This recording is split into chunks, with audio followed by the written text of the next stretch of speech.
Madame la présidente, madame et messieurs les ministres, mes chers collègues. Le 11 septembre 2023, Sokaina, 24 ans, était tuée chez elle par la balle perdue d'un narcoterroriste. Elle n'habitait pas dans la banlieue de Bogota ni de Mexico, mais dans une résidence du 10e arrondissement de Marseille.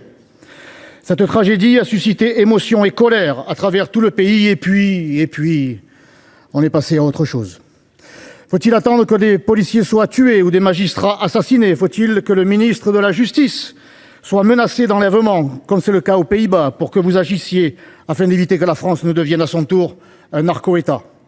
Ce terrorisme du quotidien entraîne l'incarcération d'habitants de résidences et de cités entières, chez eux, soumis au contrôle aux frontières des territoires conquis, où les agents des services publics, pompiers et médecins compris, sont, comme je l'ai été moi-même, arrêtés, contrôlés et leurs véhicules fouillés.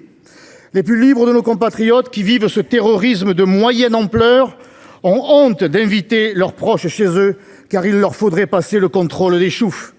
Oui, ils ont honte d'habiter dans certains quartiers de la deuxième ville de France.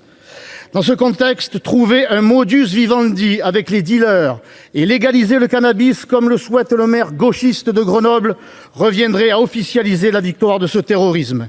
C'est sur les épaules de ces politiques gaucho-collabos que la honte devrait lourdement reposer. De plus, 50% des petites mains du trafic interpellées par la police à Marseille sont des clandestins. Eh oui, monsieur le ministre de la Justice, cette submersion n'est pas un sentiment, mais une réalité. D'ailleurs, les appellations Wakanda et DZ Mafia, DZ pour Algérie, évoquent des systèmes de valeurs explicitement étrangers. Pourtant, pas une fois, vous n'avez prononcé le mot immigration lors de votre venue à Marseille, monsieur le ministre de l'Intérieur. Pas une fois.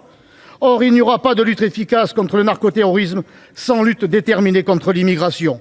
Vous avez ignoré mon rapport parlementaire de terrain que je donne depuis 10 ans dans cet hémicycle, depuis 20 ans à Marseille. Entendez celui des victimes de ce trafic, en instaurant une prévention tout azimut, car la drogue, c'est d'abord une affaire de santé publique, et en rétablissant chaque maillon de la chaîne répressive contre le narcotrafic, du producteur au consommateur. La lutte doit être impitoyable. En amont, pour les pays producteurs, il faut une trumpisation de nos mesures. Pas de coopération, plus de visas, plus d'aide au développement, plus d'étudiants. En aval, verbaliser lourdement les consommateurs avec saisie sur salaire ou prestations sociales, sortie de Schengen, expulsion de tous les clandestins et déclaration d'un état d'urgence avec l'appui de l'armée dans les territoires conquis. Et que l'on ne vienne pas me bassiner avec la pseudo-raison sociale du trafic.